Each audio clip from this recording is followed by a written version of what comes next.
नमस्कार साथियों। आज एक ऐसी घटना की बात कर लेता हूँ जो मेरे आंखों देखी और कानों सुनी, जिसने अंदर तक झकझोर कर रख दिया। मैं हिंदुस्तान के एक प्रदेश उत्तर प्रदेश की बात कर रहा हूँ। आज मैं वहाँ उस जगह पे मौजूद था। भगवान ईश्वर आना और जाना एक समय निर्धारित है। मेरी आंखों के सामने एक एक्सीडेंट हुआ और उस एक्सीडेंट में 2 लोगों की हालत जिंदगी और मौत के बीच जंग लड़ रहे थे। वो 10 से 15 मिनट का वाकया मैं आपसे बयां करना चाह रहा हूं। पुलिस को फोन करा, काफी लोग, काफी भीड़ इकट्ठी हो गई। मैंने सबसे पहला फोन पुलिस को करा। पुलिस इंस्पेक्टर थाना अध्यक्ष से हमारी बात हुई और बात होने के बाद उन्होंने मुझे 10 मिनट का समय दिया और संभवतः 10 से 12 मिनट में पुलिस वहां पहुंच भी गई। मैं धन्यवाद करता हूं पुलिस का। इंस्पेक्टर ने मुझसे कहा कि आप एम्बुलेंस को फोन कर दीजिए। मैं और मेरे साथ अभी दिखाऊंगा आपको पूरे वीडियो में किस तरीके से लोग वहां तड़प रहे थे। जनता परेशान थी, देखने वाले अंदर से टूट रहे थे उस दृश्य को देखकर। वो दृश्य भी अभी दिखाऊंगा स्क्रीन पे। टूट रहे थे अंदर। वो एक भयावह दृश्य था, एक एक्सीडेंट। और जिस स्वास्थ्य व्यवस्था की बात करूं, स्वास्थ्य विभाग की बात करूं, एम्बुलेंस का फोन मैंने स्वयं 10 बार लगाया। मेरे साथ 4 लोग थे, उन्होंने 20 बार लगाया। वहां जनता खड़ी थी, सब एम्बुलेंस को फोन लगा रहे थे। इस देश में टोल फ्री नंबर 108 जारी हुआ है, उसको लगा रहे थे। और फोन घंटी जाने के बाद, बेल जाने के बाद फोन रिसीव नहीं हो रहा था। पुलिस वहां पहुंचती है। हम लोग किसी तरीके से उस व्यवस्था को, उस समय की जो सिचुएशन थी, कोई व्यक्ति जंग और मौत के बीच झूल रहा था। लोगों से आरजू मिन्नत करने के बाद व्यक्ति को किसी तरह ऑटो के माध्यम से अस्पताल भिजवाया। ईश्वर जाने कि क्या होगा उसके साथ। मैं बात करता हूं आज इस देश की स्वास्थ्य व्यवस्था की, और खासकर उत्तर प्रदेश से, जहां से मैं आता हूं। देखने वाली बात यह है कि जिस स्वास्थ्य मंत्री यहाँ के उत्तर प्रदेश के जाकर छापे मार रहे हैं, तरह तरह की कार्रवाइयां हो रही हैं, बट शिक्षा और स्वास्थ्य पे सुधार नहीं हो रहा। अब देखिए मेरे पीछे किस तरीके से लोग परेशान थे, किस तरीके से लोग हड़बड़ाहट में थे, किस तरीके से लोग चिल्ला रहे थे वहां पे। अरे यार टम्पू में डाल ले यार, अरे टम्पू डाले जाए पे टम्पू।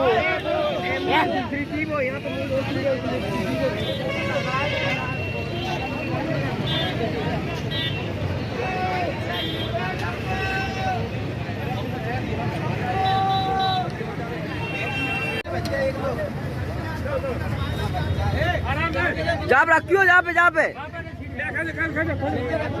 वहाँ पे सीट पे सीधे लेटा भैया, सीधे भैया भैया सीधे लेटा, सीधे। अरे बैठ रहे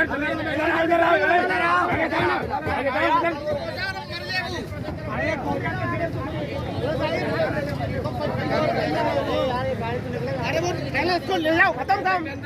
ऑटो इसको ऑटो ले जाओ, आगे बढ़ाओ, खत्म काम। खड़ा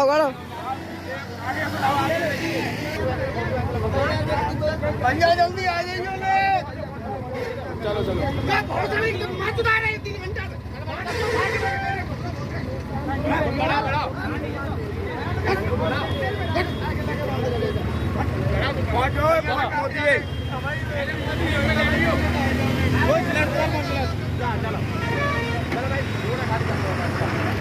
ये दृश्य जो आपने देखा ना, उसको देखकर मैं भी अंदर से बहुत ज्यादा टूट गया था उस समय।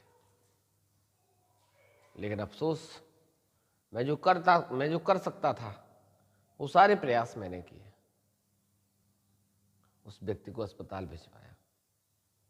सवाल करता हूं, गुजरात का भी चुनाव था और नरेंद्र मोदी जो इस देश के प्रधानमंत्री हैं, दुर्भाग्य से, मैं तो सिर्फ दुर्भाग्य से इसलिए कहूंगा कि जिस तरीके से शिक्षा और स्वास्थ्य की ऐसी तैसी हुई है ना, वो शायद इस देश के पढ़े लिखे नागरिक से छुपा नहीं है।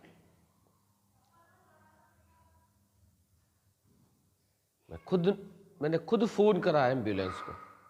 काफी लोग फोन कर रहे थे, उसके बावजूद एम्बुलेंस नहीं पहुंचती है।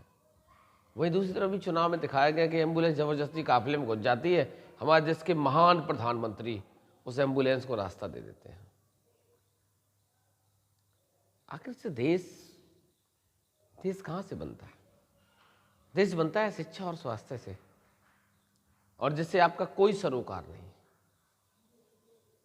इंसान की हेल्थ से, स्वास्थ्य से कोई आपका सरोकार नहीं, एजुकेशन से आपका कोई सरोकार नहीं। फिर कैसे उम्मीद करें?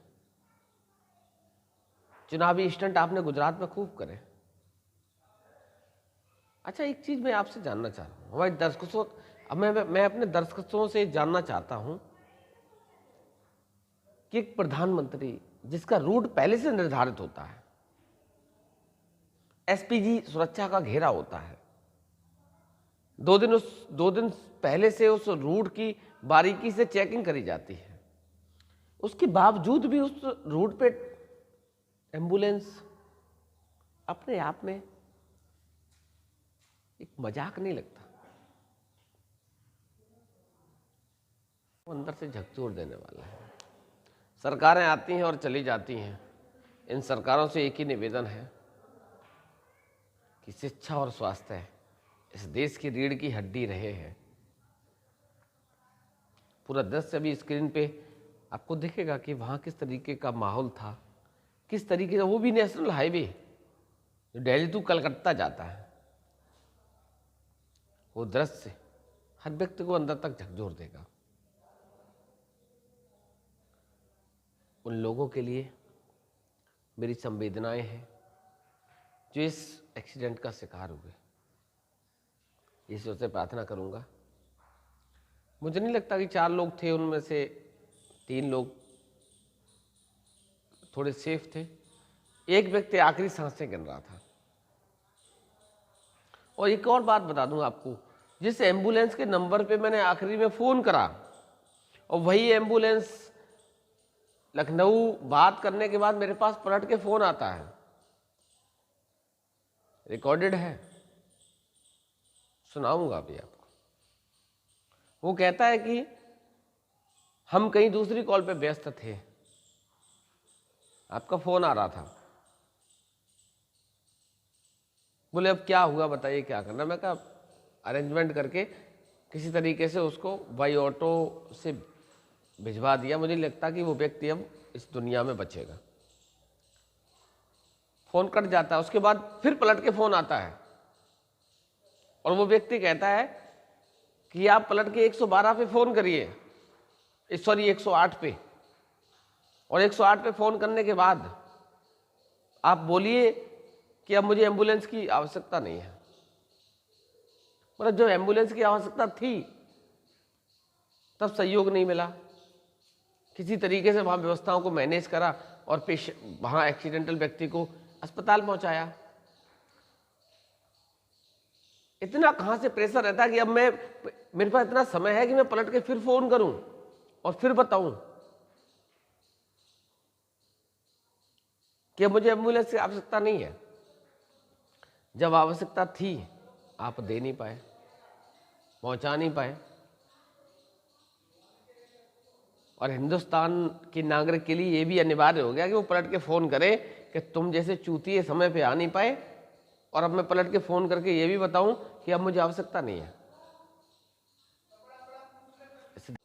कि शिक्षा और स्वास्थ्य पे ध्यान दें। शिक्षा और स्वास्थ्य, हिंदू और मुसलमान, दो अलग अलग पहलू हैं राजनीति के। सारी राजनीतिक पार्टियां अपनी रोटियां सेकने के लिए इन सब चीज़ों का इस्तेमाल करती हैं। ये भी किसी से छुपा नहीं है कौन कहाँ किस चीज़ का इस्तेमाल करता है, चूँकि जनता जागरूक होने लगी है। अभी तक तो नहीं थी, मुझे नहीं लगता। जो लोग 5 किलो राशन पे बिक गए, लेकिन उम्मीद है कि अब चुनाव बहुत नज़दीक है 2024 का, और लोग समझदार होंगे और समझेंगे चीज़ों को, और समझ के अपनी मूलभूत आवश्यकताओं के आधार पे अपना मतदान करेंगे। आज के लिए बस इतना ही। मैं यही बताना चाह रहा था आपको किस तरीके से स्वास्थ्य विभाग की ऐसी तैसी कर रखी।